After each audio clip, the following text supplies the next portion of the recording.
যুক্তরাষ্ট্রের নতুন নিষেধাজ্ঞা হুমকির জবাবে পাল্টা হুঁশিয়ারি দিয়েছে ইরান। তেহরানের দাবি, অর্থনৈতিক চাপ বাড়লে তেল রপ্তানি আরও কমিয়ে দেয়া এবং গুরুত্বপূর্ণ হরমুজ প্রণালীতে জাহাজ চলাচলে বাধা দেয়া হবে। ইরানের সাবেক রেভলিউশনারি গার্ডস প্রধান মোহসেন রেজাই বলেছেন, অর্থনৈতিক যুদ্ধ চলতে থাকলে হরমুজ প্রণালী বা পারস্য উপসাগর দিয়ে এক ফোঁটা তেলও রপ্তানি হতে দেয়া হবে না। হরমুজ প্রণালী বিশ্বের অন্যতম গুরুত্বপূর্ণ তেল পরিবহন পথ। 8টি প্রাকৃতিক তেল, ভিটামিন ই ও সি সিরাম সমৃদ্ধ লিলি সিরাম অয়েল চুল করে মজবুত, নিশ্চিত করে হেয়ার গ্রোথ। যুদ্ধের আগে বিশ্বের মোট জ্বালানি সরবরাহের প্রায় 1/5 এই পথ দিয়ে যেত। তাই এখানে জাহাজ চলাচল বন্ধ হলে বিশ্ববাজারে বড় ধরনের প্রভাব পড়তে পারে।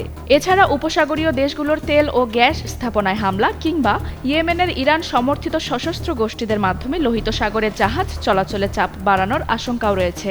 এসব পদক্ষেপ নেওয়া হলে মধ্যপ্রাচ্য থেকে তেল সরবরাহ আরও কমে যেতে পারে। ফলে বিশ্ববাজারে আবারও দ্রুত বাড়তে পারে তেলের দাম। তবে এখনও ইরানের সবচেয়ে বড় তেল ক্রেতা চীন দেশটির সঙ্গে বাণিজ্য পুরোপুরি বন্ধ করেনি। আর চীনা ব্যাংকের ওপর সরাসরি নিষেধাজ্ঞা দিলে যুক্তরাষ্ট্র চীন সম্পর্কেও নতুন উত্তেজনা তৈরি হতে পারে। এদিকে প্রায় 6 মাস ধরে চলা যুক্তরাষ্ট্র ইসরায়েল ও ইরানের সংঘাতেরও এখনও কূটনৈতিক সমাধান হয়নি। ফলে ইরানের হাতে থাকা ক্ষেপণাস্ত্র ও ড্রোন সক্ষমতার পাশাপাশি হরমুজ প্রণালীতে তেলবাহী জাহাজ চলাচল নিয়ে নতুন করে উদ্বেগ তৈরি হয়েছে।